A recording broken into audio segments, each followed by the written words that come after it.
हमने समानता के अधिकार और उससे संबंधित जितने मुद्दे थे उनको गहराई से देखा और एक गंभीर चिंतन चल रहा है संविधान पर। आपके प्रीलिम्स, मुख्य परीक्षा, इंटरव्यू, संपूर्ण तैयारी यहाँ पर हो रही है वादों सहित। तो ये वीडियोज़ अगर आप बार बार देख लेते हैं, समझ जाते हैं चीज़ों को। थोड़ा बोरिंग लग सकता है क्योंकि तथ्य पे कम और विषय पे ज़्यादा हम बात कर रहे हैं, क्योंकि मुख्य परीक्षा की भी यहाँ पे आपको तैयारी हो रही है साथ साथ इसके। तो आज हम जो टॉपिक है स्वतंत्रता के अधिकार से स्टार्ट करेंगे। समानता का अधिकार हो गया 14 से 18। स्वतंत्रता का अधिकार जो है भारतीय संविधान के भाग 3 में अनुच्छेद 19 से अनुच्छेद 22 के अंतर्गत दिया गया है। इसमें पहले 7 प्रकार की स्वतंत्रताएं थीं, लेकिन ये जो छठी प्रकार की स्वतंत्रता थी, संपत्ति की स्वतंत्रता, इसको 44वें संविधान संशोधन 1978 के माध्यम से हटा करके अनुच्छेद 300 क, जो भाग 12 का अनुच्छेद 300 का क है, वहाँ पर रख दिया गया। तो मूल अधिकारों से हटाकर इसको संवैधानिक अधिकार बना दिया गया, संपत्ति की स्वतंत्रता के अधिकार को, और यहाँ से च वाला सिस्टम हट गया। तो अनुच्छेद 19 के 1 में क, ख, ग, घ, अंग और छ, ये कुल 6 अधिकार हैं स्वतंत्रता के, जो अनुच्छेद 19 के 1 के विभिन्न खंडों में दिए गए हैं। इनके साथ ये स्वतंत्रताएं व्यापक हैं, प्राथमिक हैं और स्वतंत्रता के अधिकार को बहुत ही व्यापक रूप से परिभाषित करती हैं। व्यापक रूप से इस संदर्भ में क्योंकि ये न सिर्फ स्वतंत्रता को परिभाषित करती हैं, आपके स्वतंत्रता के अधिकार को बताती हैं, बल्कि इसके साथ ये भी बताती हैं कि इन स्वतंत्रताओं की सीमाएं भी हैं। आकार स्वतंत्रता आपको मिली है, मिलनी चाहिए, तो उसके साथ साथ कुछ सीमाएं भी स्वतंत्रता की होनी चाहिए ताकि किसी और के स्वतंत्रता को आप बाधा न पहुंचाएं। भारत की एकता, अखंडता अक्षुण्ण बनी रहे, जनता में शांति, सुरक्षा, सद्भाव बना रहे, इसके लिए आपको स्वतंत्रता के साथ सीमाएं भी यहाँ पर बताई गई हैं, इसलिए बहुत ही व्यापक है। तो अनुच्छेद 19 1 के क की बात करें सबसे पहले, वाक और अभिव्यक्ति की स्वतंत्रता, जो सभी स्वतंत्रताओं की जननी कही जाती है। सभी स्वतंत्रताओं की, सभी प्रकार की स्वतंत्रताओं की जननी कही जाती है। अगर हर प्रकार की स्वतंत्रता की बात कही जाए कि हर प्रकार की स्वतंत्रता आपको दी गई है और उसमें इस स्वतंत्रता को हटा दिया जाए, तो बाकी सब स्वतंत्रताओं को देना बेईमानी होगा। तो वाक और अभिव्यक्ति की स्वतंत्रता मानव जाति की समस्त स्वतंत्रताओं का द्वार कहा जाता है। इतिहास देखें तो प्रमाणित होता है कि ये जो वाक और अभिव्यक्ति की स्वतंत्रता है, इसमें न सिर्फ भौतिक रूप से केवल बलपूर्वक ही नहीं, आप अंग्रेजों के ज़माने को ही मत याद करिए, गुलामी वो तो एक भौतिक गुलामी हो गई, मानसिक गुलामी, वैचारिक गुलामी भी और मनोवैज्ञानिक गुलामी जिसको आप कह सकते हैं विस्तृत रूप से, वो भी एक प्रकार की गुलामी है। उसके अगेंस्ट भी जब स्वतंत्रता मिलेगी तब जाकर ये कहा जाएगा कि वाक और अभिव्यक्ति की स्वतंत्रता संपूर्ण रूप में दे दी गई है या प्राप्त हो गई है। जैसे हमारे भारत में अगर देखें, परंपरागत भारत में महिलाओं और शूद्रों की जो स्थिति रही है वो कहीं ना कहीं वैचारिक गुलामी से ज़्यादा प्रभावित रही है। वहाँ पर मानसिक गुलामी, मनोवैज्ञानिक गुलामी ज़्यादा थी। परंपराओं, प्रथाओं, लज्जा, नैतिकता, क्षेत्र, परिवार के गौरव आदि को मनोवैज्ञानिक उपकरण के रूप में इस्तेमाल करके लोगों को गुलामी की बेड़ियों में जकड़ा गया। ठीक है, तो ये जो है, तो इस तरह से इस स्वतंत्रता को व्यापकता में देखने की आवश्यकता है। और कह सकते हैं एक अनुभव के आधार पर, जो ऐतिहासिक अनुभव रहा है, कि आज भी महिलाओं की जो दशा है बहुतायत में, शूद्रों की जो दशा है कहीं कहीं बहुत सारी जगह बहुत तब्दीली भी हुई है। समाज के सोच, विचार, रवैये, नज़रिए में फ़र्क आ रहा है, लेकिन जब तक ये फ़र्क परिणाम में नहीं तब्दील होगा तब तक नहीं कह सकते कि ये जो स्वतंत्रताएं हैं वाक और अभिव्यक्ति की पूरी तरह मिल पाई हैं। संविधान ने तो प्रदत्त किया है, लेकिन समाज और राज्य जब तक पूर्णतया इसके लिए प्रतिबद्ध नहीं हो जाता है और इनको पूरी तरह मानसिक, भौतिक के साथ साथ जब तक मानसिक, मनोवैज्ञानिक गुलामी से आज़ादी नहीं दी जाती तब तक नहीं कहा जा सकता वाक और अभिव्यक्ति की स्वतंत्रता से स्वतंत्रता हमने प्रोवाइड करवा दी है। इसके साथ ही ये लोकतंत्र की प्राणवायु भी है। वाक और अव्यक्त की स्वतंत्रता न सिर्फ प्राथमिक स्वतंत्रता है बल्कि लोकतंत्र की प्राणवायु है। क्यों? क्योंकि जनता इसी के माध्यम से, इसी अधिकार के माध्यम से, जनता और प्रेस, मीडिया तो लोकतंत्र का चौथा स्तंभ कही जाती है, जनता की आवाज कही जाती है, प्रभावी आवाज कही जाती है। इसके माध्यम से लोकतंत्र को सफल बनाती है। राज्य को दबाव और राज पर प्रेशर रहता है जन कल्याणकारी कार्य करने का। भ्रष्टाचार को उजागर करके सरकार पर प्रेशर बनाए रखती है, उनको नैतिकता पर बने रहने के लिए मजबूर करती है। चुनाव में अगर देखें हम, अगर स्वतंत्रता को निर्वाचन के अधिकार से जोड़ दिया जाए तो ये और व्यापक हो जाती है और प्रभावशाली हो जाती है। क्यों? क्योंकि इसके माध्यम से न सिर्फ मत दे करके सरकार को चैलेंज करने का, उसको बदलने का अधिकार मिल जाता है, बल्कि स्वयं को भी एक विकल्प के रूप में प्रस्तुत करने का अधिकार, अगर अव्यक्त की आज़ादी और जो आपकी वाक और व्यक्ति की स्वतंत्रता के साथ साथ निर्वाचन का जो अधिकार आपको प्राप्त है, निर्वाचित होने का अधिकार जो प्राप्त है, इन दोनों को मिला दें तो और व्यापक हो जाता है, जो लोकतंत्र को सफल बनाने में, लोकतंत्र को एक विकल्प प्रोवाइड करवाने में काफ़ी महत्वपूर्ण भूमिका अदा करता है। तो अनुच्छेद 19 के 1 के क में वाक और अव्यक्त की स्वतंत्रता की बात की गई है और इस पर जो आधार हैं सबसे व्यापक हैं। इस पर निर्बंधन जो लगाए गए हैं, किस किस आधार पर निर्बंधन है? भारत की एकता और अखंडता प्रभावित नहीं होनी चाहिए। आप भारत तेरे टुकड़े होंगे, अफजल तेरे कातिल जिंदा है, ऐसा कुछ नहीं कर सकते हैं। भारत की एकता और अखंडता अक्षुण्ण बनी रहे, ऐसा ही कार्य करना होगा। अभी कुछ ऐसा नहीं कर सकते कि देश की सद्भावना बिगड़े, राज्य की सुरक्षा प्रभावित हो, ऐसा कुछ नहीं कर सकते। राज्य की कोई गोपनीय सूचना आप नहीं उजागर कर सकते हैं। विदेशी राज्यों के साथ मैत्रीपूर्ण संबंध, पता चला एक बड़ी संधि होने वाली है और रसिया के राष्ट्रपति भारत आए हुए हैं और उनको खुले मन से गाली देने लगे, तो ऐसा कुछ नहीं कर सकते कि मैत्रीपूर्ण संबंध प्रभावित हों, या कुछ ऐसा कृत्य, चाहे वो कागज से हो चाहे बोल से हो, अव्यक्ति ऐसी नहीं हो सकती आपकी, इसकी इजाज़त नहीं दी जाएगी। लोक व्यवस्था बाधित न हो, बाजार में लगे गरियाने सबको, तो लोक व्यवस्था उससे बाधित ना हो।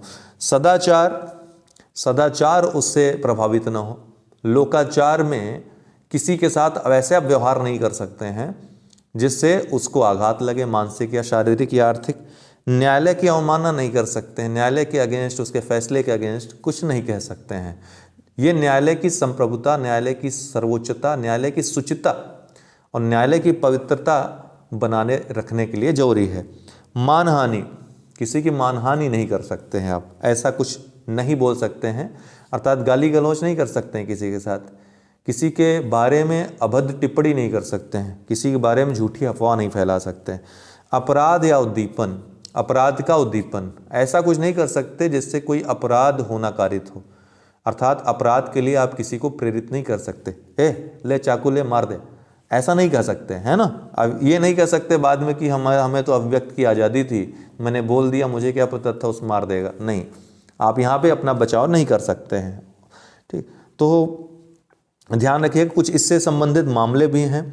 जैसे एक मामला है जो बहुत महत्वपूर्ण है, साकल पेपर्स लिमिटेड बनाम भारत संघ 1962, याद रखिएगा, पूछता है, बहुत बार पूछा है। साकल पेपर लिमिटेड बनाम भारत संघ 1962, इसमें कहा गया कि प्रेस की स्वतंत्रता एक साधारण नागरिक की स्वतंत्रता से अधिक नहीं है। बहुत महत्वपूर्ण है, प्रेस की स्वतंत्रता एक साधारण नागरिक की स्वतंत्रता से अधिक नहीं हो सकती। किसमें कहा गया? साकल पेपर्स लिमिटेड बनाम भारत संघ में। एक और महत्वपूर्ण बात है मेनका गांधी का वाद। मेनका गांधी के वाद में ये कहा गया कि विदेश भ्रमण का अधिकार अनुच्छेद 19(1) के क में समाहित है। क्या कहा गया? विदेश भ्रमण का अधिकार भी अव्यक्तवाद और अव्यक्त की स्वतंत्रता के अंतर्गत ही आएगा, इसमें समाहित है। एक महत्वपूर्ण केस नवतेज सिंह जौहर बनाम भारत संघ 2018 का मामला है, बहुत चर्चित मामला है, पता होगा आपको। इसमें यह कहा गया कि पारस्परिक सहमति के साथ या पारस्परिक सहमति से, एक दूसरे की सहमति से किसी के साथ अपनी पसंद के अनुसार सेक्स करना या यौनाचार करना अभिव्यक्ति की स्वतंत्रता की आज़ादी में आता है। ध्यान रखिएगा, नवतेज सिंह जौहर बनाम भारत संघ 2018 के बाद में।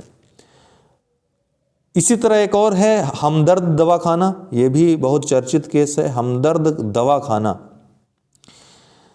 बनाम भारत संघ, इसमें कहा गया कि विज्ञापन भी, जो विज्ञापन होते हैं, विचारों की अभिव्यक्ति का एक साधन है जिसके माध्यम से विशुद्ध रूप से व्यापार और वाणिज्य का विकास होता है। इससे किसी को रोका नहीं जा सकता है, बशर्ते कि ये 8 चीजें याद रहें। ऐसा कोई विज्ञापन नहीं हो सकता जो इसका उल्लंघन करे। एक और महत्वपूर्ण मामला है, ध्यान रखिएगा, मुख्य परीक्षा के लिए बहुत जरूरी है।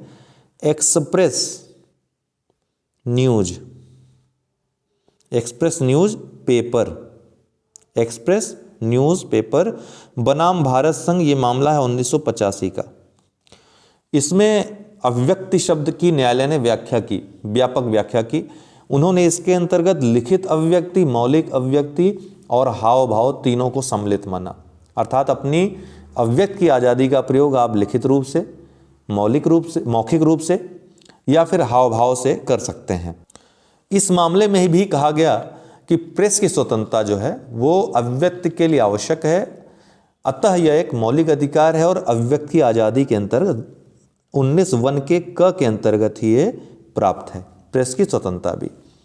फिर दूसरा जो अधिकार है अनुच्छेद 19(1) का ख, ये शांतिपूर्ण और निरायुध, बिना आयुध के, बिना हथियारों के सम्मेलन करने की स्वतंत्रता आपको प्रदान करता है, लेकिन इसके साथ निर्बंधन दिया है 19 के 3 में। ये निर्बंधन किस आधार पे? भारत की एकता और अखंडता नहीं, उस पर खतरा नहीं होना चाहिए। दूसरा, लोक व्यवस्था बाधित नहीं होनी चाहिए, लगे लठियाने बाजार में पहुंच के, ऐसा नहीं होना चाहिए। संघ बनाने की स्वतंत्रता, अब संघ के साथ इसमें सहकारी समिति भी जोड़ दीजिए। 97 में संविधान संशोधन 2011 में संघ या सहकारी समिति बनाने की स्वतंत्रता किसी को प्राप्त है। आप संघ बना सकते हैं, सहकारी समिति बना सकते हैं, लेकिन इन 3 आधारों पर निर्बंधन लगाए गए हैं: भारत की एकता, अखंडता, लोक व्यवस्था और नैतिकता। ठीक।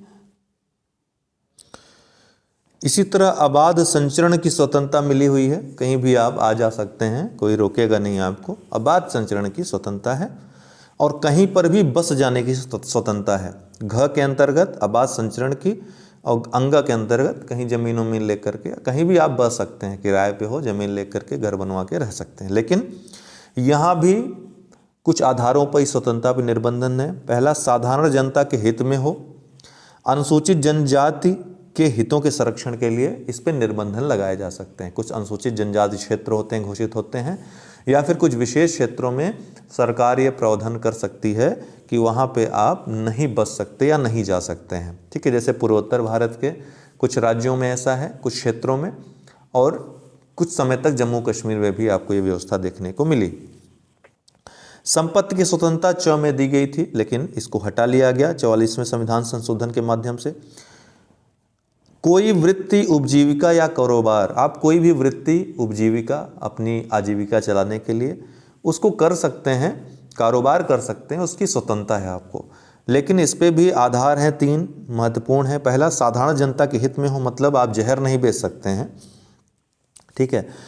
इसी तरह आप तमाम जो है प्रतिबंधित दवाइयाँ नहीं बेच सकते हैं।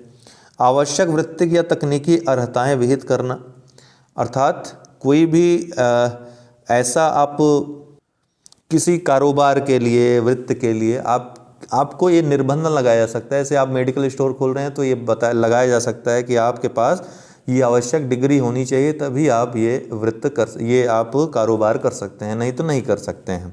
अर्थात अनुभव होना चाहिए। कोई भी दवाई नहीं दे सकता ना इस तरह से, तो दवाई की जानकारी आपको कम से कम होनी चाहिए, उसके लिए आपके पास एक आवश्यक डिग्री लगा दी गई है।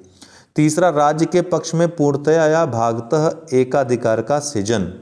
तो राज्य कुछ बातों के लिए, कुछ विशेष वृत्ति के लिए ये निर्बंधन लगा सकती है कि इस वृत्ति में कोई भी व्यक्ति व्यापार नहीं कर सकता जब तक कि हम लाइसेंस न दें, या फिर भारत सरकार उसका जो एकाधिकार है अपने पास रख सकती है। मतलब उसमें जो फर्म होंगे, उसमें जो वृत्ति होगी, वो केवल सरकारी ही होगी, निजी कोई वो काम नहीं कर सकता, ऐसा भी निर्बंधन। तो ये 3 आधार पे निर्बंधन वृत्ति या उपजीविका पे है। लेकिन ऐसा नहीं कि आप किसी बच्चे को बेचने लगेंगे खुले बाजार में कि ये बच्चों की दुकान है, आकर बच्चे ले जाइए, तो ऐसा नहीं कर सकते हैं आप, नहीं।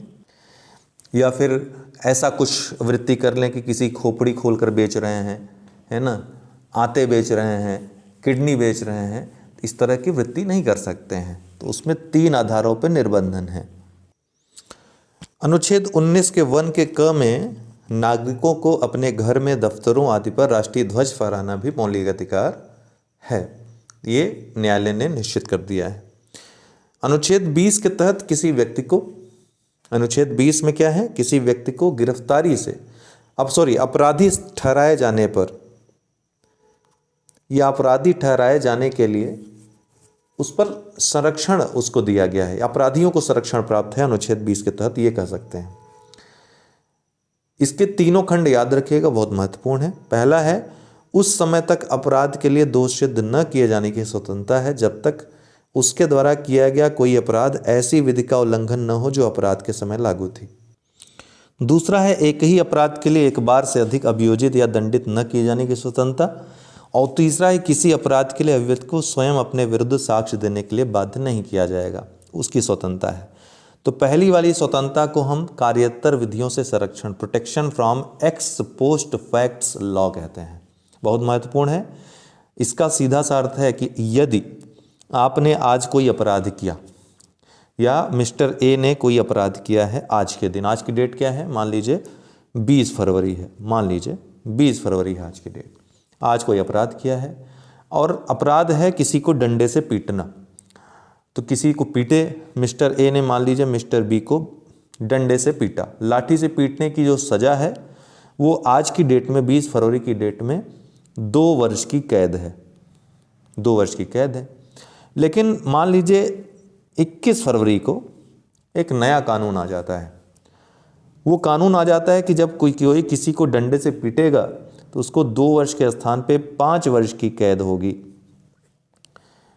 तो चूंकि ये 21 फरवरी को लागू हो रहा है लेकिन अपराध किया गया है 20 फरवरी को, तो 20 फरवरी को जो कानून लागू था, मतलब 2 वर्ष वाला, वही मिस्टर ए को मिलेगा, 5 वर्ष की कैद नहीं दी जा सकेगी। तो कार्योत्तर विधियों से संरक्षण देता है, मतलब आज जो अपराध किया है उस अपराध का जो आज दंड है, जो अपराध, मान लीजिए कई ऐसे भी कार्य होते हैं जो आज की डेट में अपराध नहीं है, तो ऐसा नहीं है कि कल को कानून बना के कह दो नहीं ये तुमने जो किया था वो अपराध था, ऐसा भी नहीं कर सकते। तो जो भी अगर अपराध है तो वो अपराध के लिए जो दंड है वो दंड, ठीक है, विधि है तो विधि के अंतर्गत तभी वो दंडित किया जा सकेगा या उतने ही दंड से दंडित किया जा सकेगा जिस डेट पे उसने अपराध किया है उस दिन जो विधि मौजूद थी, जो प्रचलित थी या लागू थी। आगे आने वाली विधि के माध्यम से उसको दंडित नहीं किया सकता, सीधी सी बात है, ठीक है। तो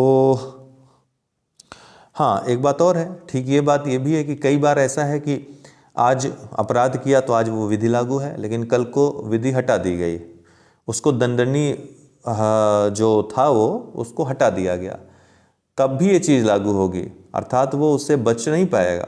ये नहीं कह सकता कि अब तो कानून आ गया, ये अपराध जो हमने किया था वो अपराध रह ही नहीं गया तो हमको दंडित नहीं किया सकता, तो ये भी बात लागू नहीं होगी। उसको जिस दिन उसने अपराध किया, विधि जो लागू थी उसी के अनुसार उस पर प्रक्रिया होगी, सीधी सी बात है, ठीक है। तो किसी व्यक्ति को तब तक अपराधी नहीं माना जा सकता जब तक उसने अपराध के समय लागू किसी कानून का उल्लंघन न किया हो, और उसे अधिकतम उतनी ही सजा दी जा सकती है जो उस कानून में प्रस्तावित है, ठीक। ये 2 बातें हैं। 20 के 2 में क्या है, एक ही अपराध के लिए एक बार से अधिक अभियोजित या दंडित न किए जाने की स्वतंत्रता, मतलब न तो अभियोजित किया सकता है कि अपराध के लिए दोबारा, न ही दंडित किया जा सकता है दोबारा। जैसे एक मूवी थी, आपने अंधा कानून देखा होगा, उसमें अमिताभ बच्चन अमरीश पुरी की हत्या के जुर्म में 20 साल कैद काटते हैं, ठीक है। बाद में 20 साल बाद अमरीश पुरी से मुलाकात हो जाती है, वो देखते हैं जिंदा है, तो कहते हैं जब एक बार इसको मारने की सज़ा मिल ही चुकी है तो दोबारा तो दंड मिलेगा नहीं इसी अपराध में, क्योंकि अगर आज मार देता हूँ तो सेम तो अपराध होगा वो, तो न्यायालय में घुस करके उसकी हत्या कर देते हैं, है ना। तो ये होता है कि जब एक बार वो सज़ा उस अपराध के लिए, सेम अपराध के लिए, अमरीश पुरी की ही का जो नाम रहता है, नाम नहीं मुझे पता है, तो वो जब हत्या के जुर्म में 20 साल ऑलरेडी रह चुके हैं, तो दोबारा हत्या अगर वो कर देते हैं, वो व्यक्ति जिंदा है अगर, तो फिर उनको सज़ा नहीं दी जा सकती है। तो ये एक कानून की कमी भी दिखाया गया था उस माध्यम से। लेकिन मैं आपको एक बात कह रहा हूँ कि किसी व्यक्ति को एक ही अपराध के लिए एक से अधिक बार दंड नहीं दिया जा सकता है, ठीक है। 20 का 3 क्या कहता है? किसी अपराध के लिए अभियुक्त को स्वयं अपने विरुद्ध साक्ष्य देने के लिए बाध्य न किए जाने की स्वतंत्रता है, ठीक है। 20(3) क्या कहता है? कोई भी किसी व्यक्ति को अपने ही विरुद्ध, ये नहीं कह सकते कि तुम अपने ही खिलाफ गवाही दो, अपने आप को अपराधी साबित करने के लिए, उसको अपने मन से देना चाहे दे सकता है, लेकिन उसको बाध्य नहीं किया सकता है, ठीक है। तो इस प्रकार से ये समझने की आवश्यकता है कि अनुच्छेद 20 का जो खंड 1 है, जो मैंने कहा कि protection from x post facts law, अर्थात कार्योत्तर विधियों से संरक्षण, ये भूतलक्षी विधान को निरस्त करता है, उसका निषेध करता है। मतलब ऐसा कोई कानून नहीं बनाया सकता जो भूतकाल से लागू हो, वो उसी दिन से लागू माना जाएगा केवल। दूसरी बात है जो 20 का 2 है, दूसरा खंड, जिसको दोहरे दंड से संरक्षण का सिद्धांत भी कहते हैं, प्रोटेक्शन फ्रॉम डबल जियोपार्डी जिसको कहते हैं। तो दोहरे दंड का अर्थ है कि अपराध के लिए किसी अपराधी को एक से अधिक बार दंड न देना या दंड देना, ठीक है, उससे संरक्षण प्राप्त है। लेकिन ध्यान रखिएगा, भारत में ये सीमित है। भारत में ये दंड केवल न्यायिक संदर्भ में है, प्रशासनिक संदर्भ में नहीं है। प्रशासनिक मतलब जो विभागीय कार्रवाइयाँ होती हैं वो कितनी बार भी किया सकता है, विभाग के अधिकारियों को जो अधिकार प्राप्त होते हैं उसके खिलाफ आप नहीं जा सकते हैं, ये केवल न्यायिक संदर्भ में प्राप्त होती हैं। तीसरा, आत्म अभिशंसन की मनाही करता है। तो आत्म अभिशंसन से संरक्षण, प्रोटेक्शन फ्रॉम सेल्फ इंक्रिमिनेशन, ठीक है, जिसका मतलब यह है कि किसी व्यक्ति को स्वयं को अपराधी सिद्ध करने के लिए बाध्य नहीं किया सकता, या ये नहीं कहा सकता जाओ सबूत लाओ कि तुम्ही ने हत्या की है, तो ऐसा नहीं कहा जा सकता है उससे, ठीक है, बाध्य नहीं किया सकता है, अपने मन से देना चाहे दे सकता है। समझ में आ गया होगा आप लोगों को। अनुच्छेद 21, प्राण एवं दैहिक स्वतंत्रता का अधिकार जिसको कहते हैं, प्राण एवं दैहिक स्वतंत्रता का संरक्षण अनुच्छेद 21 के तहत किया गया है, अर्थात जीवन और दैहिक स्वतंत्रता। इसमें काफ़ी वाद हैं जिनको आज आप देखेंगे और तभी आपको पता चल पाएगा इस अनुच्छेद 21 की व्याख्या को, मतलब व्यापकता का। किसी व्यक्ति को इसके प्राण या दैहिक स्वतंत्रता से विधि द्वारा स्थापित प्रक्रिया के अनुसार ही वंचित किया जाएगा। ये विधि द्वारा स्थापित प्रक्रिया, जो प्रोसीजर इस्टेब्लिश्ड बाय लॉ शब्द है, ये जापान के संविधान से लिया गया है। कहाँ से? जापान के संविधान से लिया गया है। नैसर्गिक न्याय के सिद्धांत के अनुकूल है, जिसको प्राकृतिक न्याय कहते हैं, जो परिस्थितियों को भी ध्यान में रखता है ना। अन्य सभी मूल अधिकारों में सर्वाधिक महत्वपूर्ण अधिकार अनुच्छेद 21 को माना जाता है, जो कि मानव जीवन के लिए आवश्यक न्यूनतम मूलभूत सुविधाएं और अवसर क्या होने चाहिए इसकी उपलब्धता भी सुनिश्चित करवाता है। विधि का शासन जो आपने पढ़ा, और नैसर्गिक न्याय का सिद्धांत जो मैंने कहा है, जिसका कि लक्ष्य है कि व्यक्ति के जीवन को गरिमापूर्ण बनाया जाए, तो उसकी स्थापना का लक्ष्य ये पूर्ण करता है। यही कारण है कि राज्य पर किसी भी प्रकार से कोई भी संकट आने पर भी किसी भी दशा में, चाहे वो आपातकाल की भी दशा हो, अनुच्छेद 21 को टच नहीं किया जाता है, ठीक है। अनुच्छेद 20 और 21, 20 भी आपने पढ़ा और 21 दोनों, इनको टच नहीं किया जाता है, ठीक है। इसको निलंबन करने की शक्ति राष्ट्रपति से छीन ली गई है 44वें संविधान संशोधन 1978 के माध्यम से। आपातकाल जब पढ़ेंगे तो भी इसका ये प्रकरण आएगा, तो वहाँ पे पढ़ेंगे इसको। अनुच्छेद 20 और अनुच्छेद 22 की जब हम चर्चा, अनुच्छेद 20 पढ़ा हमने, अभी अनुच्छेद 22 भी पढ़ेंगे इसके बाद, ठीक है, गिरफ्तारी से संरक्षण वाला। बिना 21 को प्रोवाइड किए इसकी बात करना ही बेकार है, अर्थात अनुच्छेद 20 और जो 22 हैं ये उपकरण हैं अनुच्छेद 21 को लागू करने के, ये उपकरण मात्र हैं, ठीक है। विभिन्न न्यायिक विनिश्चयों में, न्यायिक वादों में इसका क्रमिक विकास हुआ है। जैसे जैसे कल्याणकारी राज्य की अवधारणा साकार रूप लेती गई, व्यापक रूप लेती गई, वैसे वैसे न्यायिक वादों में भी अनुच्छेद 21 की परिधि में विस्तार किया जाता रहा है, आज भी हो रहा है। खड़क सिंह बनाम उत्तर प्रदेश राज्य 1963, खड़क सिंह बनाम उत्तर प्रदेश राज्य 1963 के मामले में सर्वोच्च न्यायालय ने कहा था कि प्राण शब्द का अर्थ केवल जीवन ही नहीं होता, बल्कि उन सभी सुविधाओं और सीमाओं तक यह शब्द विस्तृत है, प्राण, जिसके द्वारा जीवन का उपभोग, गरिमामय उपभोग किया जाता है। एक मामला था A.K. गोपालन बनाम मद्रास राज्य 1951 एकदम शुरुआती मामला, बहुत महत्वपूर्ण मामला है। इसने बड़ी सीमित व्याख्या की थी अनुच्छेद 21 की, अत्यंत सीमित व्याख्या। एक प्रकार से कहा जाता है नैसर्गिक न्याय की इसने अवहेलना की थी, उसकी उपेक्षा की थी। इसने कहा था, न्यायालय ने कहा था कि जीवन का अर्थ है जीवित रहना, बस। तो बहुत ही सीमित भाव में अनुच्छेद 21 को लिया गया था A.K. गोपालन में। इस मामले में न्यायालय द्वारा विधि द्वारा स्थापित प्रक्रिया अर्थात प्रोसीजर एस्टेब्लिश्ड बाय लॉ को बिल्कुल शाब्दिक अर्थ में लेते हुए कहा गया कि इसका तात्पर्य विधि निर्माण की औपचारिकताओं को पूरा करके विधायिका द्वारा बनाई गई विधिक प्रक्रिया से है। ठीक है, बस इतना कहा था। न्यायालय के इस मत का, इस वाक्य का, वक्तव्य का जो प्रभाव था वो यह था कि विधायिका द्वारा विधि निर्माण की सम्यक प्रक्रिया से यदि कोई विधि बनाई जाती है तो वह अनुच्छेद 21 के उल्लंघन में नहीं होगी, चाहे वो किसी के जीवन को किसी भी तरह प्रभावित करती हो, वो भले ही युक्तियुक्त हो या अयुक्तियुक्त हो, तार्किक हो अतार्किक हो। विधि निर्माण हो गया तो किसी के जीवन को आप छीन सकते हैं, जीवन की स्वतंत्रता को, दैहिक स्वतंत्रता को छीन सकते हैं। ये A.K. गोपालन वाद का निष्कर्ष था। सोचिए कितना ये खतरनाक फैसला आया था सुप्रीम कोर्ट से। तो इस प्रकार न्यायालय ने व्यक्तियों के प्राण और दैहिक स्वतंत्रता को, जो विधायिका थी, सांसद और विधायक जो होते हैं, उनके सामान्य बहुमत के अधीन घोषित कर दिया, जब चाहे वो इसको छीन सकते हैं। तो इस प्रकार से लोकतंत्र और संविधानवाद खतरे में पड़ गया इस अधिकार को देने के बाद। लेकिन ये बहुत ज़्यादा दिन तक नहीं चला। 1978 में मेनका गांधीवाद, बहुत महत्वपूर्ण वाद है इस मामले में, अनुच्छेद 21 की जान है ये वाद। इसने एकदम व्यापक परिभाषा दी मेनका गांधी बनाम भारत संघ 1978 वाद में।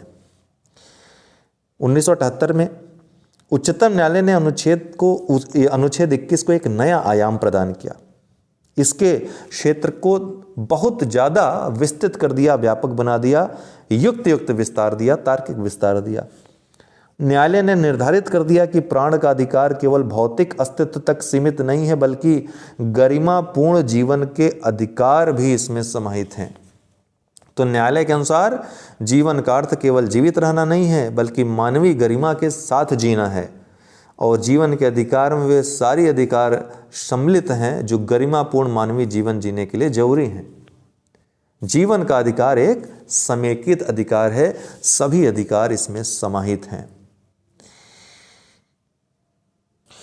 इसी वाद में यह भी स्वीकार किया न्यायालय ने कि गोपालन के मामले में, इसके पहले जो हमने आपको बताया, जो विचार दिया गया सर्वथा गलत है। और यह कहा अनुच्छेद 21 का अधिकार न केवल कार्यपालिका के विरुद्ध, सरकार के विरुद्ध, बल्कि विधायिका के विरुद्ध भी समान रूप से उपलब्ध है। ठीक है, और समस्त औपचारिकताओं को पूरा करके बनाई गई विधिक प्रक्रिया भी इस अनुच्छेद के अधीन, विधि द्वारा स्थापित प्रक्रिया के अधीन तभी आएगी जब ऐसी प्रक्रिया, पहली बात कि विधि निर्माण के प्रयोजन से तर्क संगत हो, युक्त हो। दूसरा, प्रयोजन की प्राप्ति के लिए न्यायपूर्ण हो। तो युक्त और न्यायपूर्ण हो तभी वो विधि मानी जाएगी। मेनका गांधी के मामले में ही एक फैक्ट है, याद रखिएगा, नैसर्गिक न्याय के सिद्धांत को स्वीकृति दी गई और इसे अनुच्छेद 21 में समाहित माना गया। दूसरी महत्वपूर्ण बात, इसी वाद में ही उच्चतम न्यायालय ने निर्धारित किया अनुच्छेद 21 में प्रयुक्त विधि द्वारा स्थापित प्रक्रिया का अर्थ ऐसी प्रक्रिया से है जो ऋजु, न्यायपूर्ण और युक्त है, फेयर, जस्ट एंड रीजनेबल है। ये पूछा जा चुका है प्रीलिम्स में, इसलिए मैंने यहाँ पर आपसे चर्चा कर ली। ये न्यायाधीश कौन थे ये भी याद रखना जरूरी है आपके जानकारी के लिए। न्यायाधीश थे पीएन भगवती, श्री पीएन भगवती न्यायाधीश। इन्होंने निर्णय सुनाते हुए कहा था कि अनुच्छेद 21 में प्रयुक्त जो दैहिक स्वतंत्रता पदावली है, शब्दावली है, इसका अर्थ लगाना चाहिए, व्यापक अर्थ लगाना चाहिए, स्वाभाविक अर्थ लगाना चाहिए, और उसका ऐसा सीमित अर्थ नहीं लगाना चाहिए जिससे दैहिक स्वतंत्रता के वे तत्व उसमें से निकल जाएं जिसको अनुच्छेद 19 में अभी आपने जो पढ़ा स्पष्ट रूप से उल्लेख किया है, उसकी अवहेलना नहीं होनी चाहिए, ऐसी व्याख्या ना हो। तो ये पीएन भगवती ने कहा और ये फैसला सुनाया। इसमें मूल अधिकारों को और ज़्यादा विस्तृत कर दिया गया। ये कहा गया कि मूल अधिकारों को प्राप्त कराने के लिए जो अधिकार जरूरी हैं, जैसे न्यायालय जाने का अधिकार है, ये सभी अधिकार भी, जो अधिकार लिखे नहीं गए हैं लेकिन मूल अधिकारों को प्राप्त करने के लिए जरूरी हैं, वो भी मूल अधिकार होंगे। तो मूल अधिकारों के लिए आवश्यक जो आनुषंगिक अधिकार हैं उसको भी उच्चतम न्यायालय ने मूल अधिकार घोषित कर दिया। अच्छा, एक प्रश्न और उठा कि मरने का अधिकार, अपने आप को मृत करने का, आत्महत्या करने का अधिकार जो है वो इसके अंतर्गत आता है कि नहीं। तो इसके संबंध में एक केस है रतिनाथ बनाम भारत संघ 1994। इस वाद में सर्वोच्च न्यायालय ने कहा कि जीवन के अधिकार में मरने का अधिकार भी शामिल है, अर्थात कोई व्यक्ति चाहे तो आत्महत्या कर सकता है, वो अपराध नहीं है। लेकिन इसके 2 वर्ष बाद 1996 में ज्ञान कौर बनाम पंजाब राज्य वाद में जीवन के अधिकार में मरने के अधिकार को शामिल नहीं माना गया और ये कहा गया कि आत्महत्या करना दंडनीय बनाए रखना सही है, उचित है। आत्महत्या का अधिकार जीवन के अधिकार के अंतर्गत नहीं आता है। इच्छा मृत्यु या यूथेनेशिया से या मर्सी जो किलिंग है, इससे संबंधित मामला अरुणा शानबाग बनाम भारत संघ 2011 का मामला है। अरुणा शानबाग बनाम भारत संघ 2011 का मामला है। इसमें न्यायालय ने दया मृत्यु के 2 रूप बताए थे, एक सक्रिय यूथेनेशिया और दूसरा निष्क्रिय यूथेनेशिया। सक्रिय यूथेनेशिया क्या होता है? जब स्वयं रोगी मांग करे मृत्यु की, ठीक है, सक्रिय कहते हैं। निष्क्रिय में जब मनुष्य जीवन रक्षक प्रणाली पर जीवित हो, अगर उसकी जीवन रक्षक प्रणाली हटा ली जाए और अपने आप मृत्यु को प्राप्त कर ले। देखिए, जीवन रक्षक प्रणाली जो हॉस्पिटल्स में आप अक्सर देखते होंगे, जिसके कारण काफ़ी लंबे समय तक व्यक्ति जीवित रहता है गंभीर परिस्थितियों में भी। तो निष्क्रिय यूथेनेशिया में क्या किया जाता है कि उस जो जीवन रक्षक प्रणाली है उसको हटा लिया जाता है, एक निश्चित प्रक्रिया जो बताई गई है न्यायालय के द्वारा उसके तहत। लेकिन सक्रिय में क्या है? रोगी स्वयं मांग करे और उसको मृत कर दिया जाए, मार दिया जाए, उसको सक्रिय यूथेनेशिया कहते हैं। तो सक्रिय और निष्क्रिय का 2 रूप बताया न्यायालय ने इच्छा मृत्यु या दया मृत्यु के संदर्भ में। तो इस मामले में जो सुप्रीम कोर्ट की राय थी, निष्क्रिय जो यूथेनेशिया था, पैसिव यूथेनेशिया, उसके पक्ष में था, ठीक है। फिर उसके बाद कॉमन काज एक संस्था है, रजिस्टर्ड सोसाइटी है, कॉमन काज बनाम भारत संघ, उसने याचिका दायर की सुप्रीम कोर्ट में। 2018 में फैसला आया था। 5 सदस्यीय जो पूरी पीठ थी, संवैधानिक पीठ थी, उसने इस मृत्यु के अधिकार पर व्यापक चर्चा की और यह अभिव्यक्त किया कि जीवन की संभावना न बचने पर चरम आपवादिक दशाओं में गरिमापूर्ण तरीके से मृत्यु प्राप्त करना व्यक्ति के जीवन के अधिकार में निहित है। अर्थात जीवन की संभावना न बचे, ऐसी स्थिति में किसी को बहुत कष्ट में रखना ये भी सही नहीं है। तो ऐसे में गरिमापूर्ण जीवन जीने का अधिकार उसे प्राप्त होना चाहिए।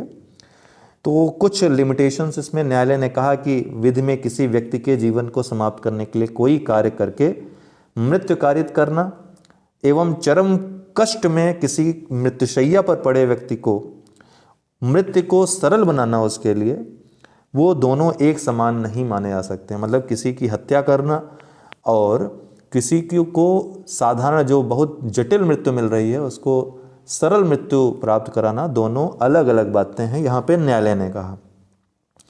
पहले को उन्होंने विधि में निषिद्ध दंडनीय बनाया, अपराध बताया, वहीं दूसरे को अनिमन्य बताया, अनुमान इसको मिलना चाहिए, अनुमति मिलनी चाहिए। बल्कि ये भी कहा कि मृतक को भी जो जीवन का अधिकार मिला हुआ है गरिमापूर्ण जीवन जीने का, उसी तरह गरिमापूर्ण मृत्यु प्राप्त करने का भी अधिकार इसमें सम्मिलित होना चाहिए। इस तरह से न्यायालय ने निष्क्रिय या पैसिव यूथनेशिया को वैध घोषित किया। सक्रिय वाले को नहीं कि जहर देकर मार दो किसी, वो नहीं। ठीक है, हमने आपको बताया कि अरुणा शानबाग बनाम भारत संघ में न्यायालय ने इस बात के पक्ष में अपना मत दिया था, ये स्वीकार किया था कि सक्रिय यूथनेशिया, जो निष्क्रिय यूथनेशिया है, उसकी इजाज़त होनी चाहिए, लेकिन ये न्यायालय निर्णय नहीं दे सकता है, ये विधि द्वारा प्रोवाइड करवाया जाना चाहिए अधिकार। लेकिन इस प्रकार से यूथनेशिया के प्रयोग को विधिमान्य ठहराते हुए भी अरुणा शानबाग बनाम भारत संघ 2011 के मामले में इस याचिका को अस्वीकार कर दिया गया था अंततः, और निष्क्रिय यूथनेशिया के प्रयोग को अनुमति देना केवल विधायी शक्ति के प्रयोग से ही संभव है, ऐसा कहा था। लेकिन कॉमन कॉज जो सोसाइटी है बनाम भारत संघ सुप्रीम कोर्ट मामले में 5 सदस्यीय पीठ ने अरुणा शानबाग जो केस में अपना निर्णय था उसको पलट दिया और ये कहा कि इसके लिए विधि बनाने की जरूरत नहीं है। निर्णय दे दिया कि निष्क्रिय यूथनेशिया का प्रयोग ये न्यायिक विवेक के सीमा में समाहित है, अर्थात हम ये निर्णय देते हैं, इसके लिए विधि बनाने की आवश्यकता नहीं है। इसके अलावा कुछ और महत्वपूर्ण केस हैं याद रखने लायक। नवतेज सिंह जौहर जो हमने अभी चर्चा की थी 19 में बनाम भारत संघ 2018 में, यहाँ पे विधि की दृष्टि में पारस्परिक समझ से किए गए सभी यौनाचार या सेक्स जो क्रियाकलाप हैं ये संरक्षणीय हैं, ये भी जीवन के अधिकार के अंतर्गत आते हैं। किसी व्यक्ति की यौन इच्छा की प्रकृति और पारस्परिक सहमति से किसी अन्य के साथ यौन संबंध बनाना अनुच्छेद 21 के तहत निजता के अधिकार की श्रेणी में भी आता है। एक और महत्वपूर्ण मामला है शक्ति वाहिनी।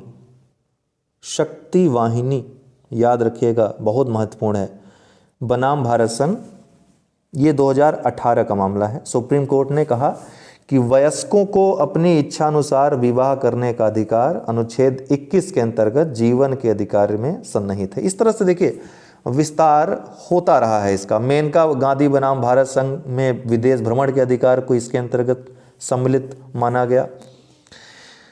बचपन बचाओ आंदोलन बनाम भारत संघ 2011, कैलाश सत्यार्थी वाला जो बचपन बचाओ आंदोलन है, उसमें उच्चतम न्यायालय ने सर्कस में बच्चों के दुरुपयोग को अनुच्छेद 21 का उल्लंघन माना था, इस पर रोक लगाई थी। शिक्षा के अधिकार को उन्नी कृष्णन बनाम आंध्र प्रदेश राज्य 1993 में इसके अंतर्गत माना गया था। भोजन के अधिकार को पीयूसीएल वीएस बनाम यूनियन ऑफ इंडिया भारत संघ 2000 में यह कहा गया सुप्रीम कोर्ट में कि निर्धनता के कारण भूख से पीड़ित व्यक्ति को मुफ्त में भोजन पाने का अधिकार है। ठीक है, पीयूसीएल बनाम यूनियन ऑफ इंडिया 2000 बाद में। इसी तरह पर्यावरण प्रदूषण के विरुद्ध संरक्षण एमसी मेहता बनाम भारत संघ 2018 का वाद था। इसमें सुप्रीम कोर्ट ने स्वच्छ पर्यावरण को जीवन के अधिकार के लिए आवश्यक घोषित कर दिया था और अनुच्छेद 48 का क जो नीति निर्देशक तत्व है पर्यावरण संरक्षण के प्रति राज्य को सुझाए गए कर्तव्य को रेखांकित किया और उच्चतम न्यायालय ने केंद्र सरकार को या केंद्र सरकार द्वारा केंद्रीय मोटरयान नियमावली 1989 में वर्ष 2018 में किए गए संशोधन को असंवैधानिक घोषित कर दिया था। तो ये एक महत्वपूर्ण मामला था। ठीक है, तो बहुत सारे मामले इस तरह के आए जिसमें इस अधिकार को काफ़ी विस्तृत किया गया। एकांत कारावास के विरुद्ध संरक्षण भी सुनील बत्रा बनाम दिल्ली प्रशासन 1978 में किसी को अकेले कमरे में बंद नहीं किया सकता है, एकांत कारावास नहीं दिया सकता है, तो उसमें भी संरक्षण प्रदान किया गया सुनील बत्रा बनाम दिल्ली प्रशासन वाले वाद में। इसी तरह तमाम अधिकार, निजता का अधिकार, ठीक है, पुत्ता स्वामी वाले वाद में, स्वास्थ्य और चिकित्सा सुविधा वाले पाने का अधिकार, सार्वजनिक स्थानों पर धूम्रपान का निषेध मुरली देवरा बनाम भारत संघ 2002 में, बलात्कार से पीड़ित महिला को अंतरिम प्रतिकर पाने का अधिकार, खर्चा पाने का अधिकार, श्रमजीवी महिलाओं का यौन उत्पीड़न से संरक्षण पाने का अधिकार, विशाखा बनाम राजस्थान केस बहुत महत्वपूर्ण केस है। हथकड़ी लगाने के विरुद्ध संरक्षण, जिसमें बीना सेठ बनाम बिहार राज्य के मामले को ले सकते हैं। पुलिस अभिरक्षा में मृत्यु के विरुद्ध संरक्षण, डीके बसु बनाम पश्चिम बंगाल राज्य 1997 के मामला था। लोक साधारण के समक्ष, जन साधारण के समक्ष फांसी देने के विरुद्ध संरक्षण, ये दिया गया था भारत के जो महान्यायवादी बनाम लक्ष्मा देवी 1986 में सुप्रीम कोर्ट ने निर्णय दिया था। ऐसे बहुत सारे मामले आप देख सकते हैं जिसमें 19 जो अनुच्छेद 21 के जो व्याख्या है उसमें विस्तार किया गया है और लगातार विस्तार हो रहा है। जो रामलीला मैदान वाला केस था बाबा रामदेव वाला, उसमें निद्रा के अधिकार को भी इसके अंतर्गत माना गया, मूल अधिकार माना गया। निद्रा के अधिकार को, मतलब हर व्यक्ति को सोने का भी अधिकार है ना। तो आज काफ़ी लंबी चर्चा हो गई अनुच्छेद 19 और 21, अनुच्छेद 19, 20, 21। देखिए एक एक अनुच्छेद बहुत महत्वपूर्ण है मूल अधिकार का, और इसके बाद कुछ है नहीं। चर्चा करने के लिए जो अनुच्छेद हैं महत्वपूर्ण वो हो गए हैं। अभी बहुत फास्ट आपका ये कोर्स पॉलिटी का समाप्त होगा, संविधान का समाप्त होगा। बहुत बहुत धन्यवाद। आज के लिए इतना ही करते हैं, फिर कल मिलते हैं।